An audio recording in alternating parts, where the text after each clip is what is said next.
You are here because the outside world rejects you. Let's do it. Alright, it's been a while since I've kind of done a video, and that's just because moving to Florida, I've been trying to do new things, different jobs and that, and as maybe you can tell now, I went and got my CDL, and now I'm driving truck. But with that comes some difficulties because I am out on the road all the time, so I don't have the snake collection like I once had. I pretty much got rid of everything, rehomed everything except for one snake, and that's the green tree python. So anyways, I'm gonna show you her setup that I have. You know, again, this is just kind of temporary because I was going to be out for like 6 weeks this time. So I thought I would bring her along with me. I keep it heated even when we turn the truck off. You can't see the panel over there, but there is a heating unit. So it keeps it quite warm. And then I'll show you what I've done to try to help supplement some more heat for her, because she's gonna want it a little bit warmer than I do, which is perfectly fine. And again, this is not a forever thing. This was because I was gonna be gone a little bit more extended time this time. I just felt I could bring her with me. Basically what happened is I'm going out for 3 weeks and then you come home for your home time, but this time I'm in Florida, but I'm gonna visit the family back in Ohio. So the ideal was to take home time in Ohio, spend time with the family. Obviously the snake comes with me wherever I go.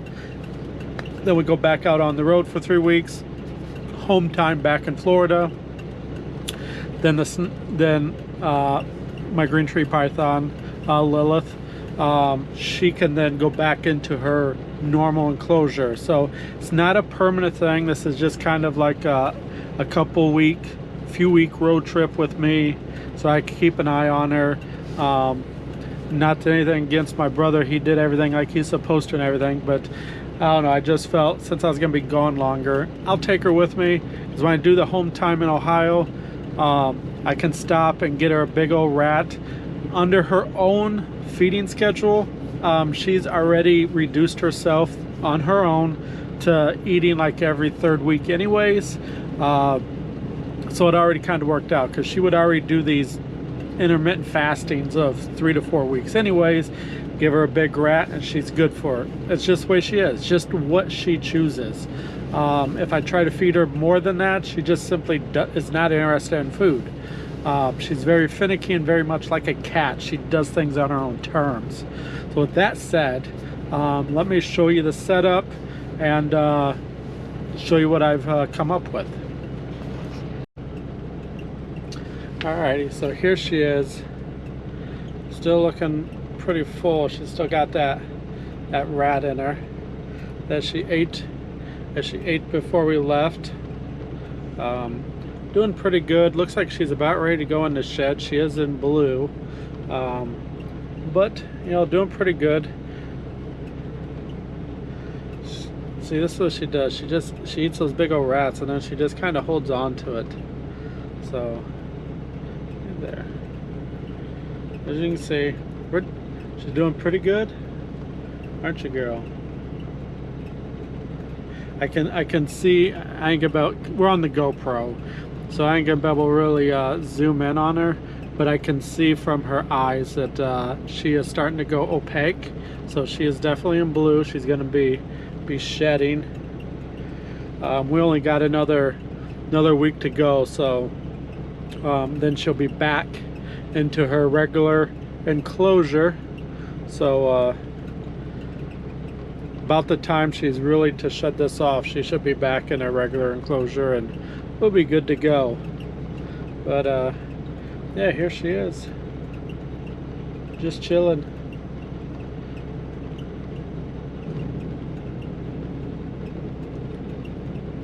But I thought I'd share this with you. Again, probably not likely to happen again as far as me taking her on the road with me. This was under just this certain circumstances. But I don't know, maybe in the summertime when it's a little easier to keep things warm, because you know, this time of year it's a little bit more difficult. But we'll be back in Florida before long, so she'll be all right. Bunch of girl.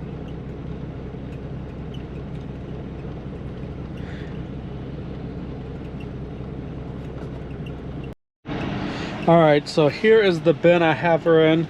It's pretty decent size. I forget how many quarts it is, but I've got this here as a heater. This was on her cage, the one horizontal cage that she was in before she was in the vertical one. You remember, go back and look at that video. Plugs into a simple, you know, 110 plug. I do have a converter here in the truck, so I can plug this thing in to warm it up, and to just kind of help keep as much heat in here as I can. I just have this one vent here for ventilation, and then I don't know if you can see, I've got it cut just big enough for this, and then I've got this secured in, that way it doesn't fall off. Pop the things.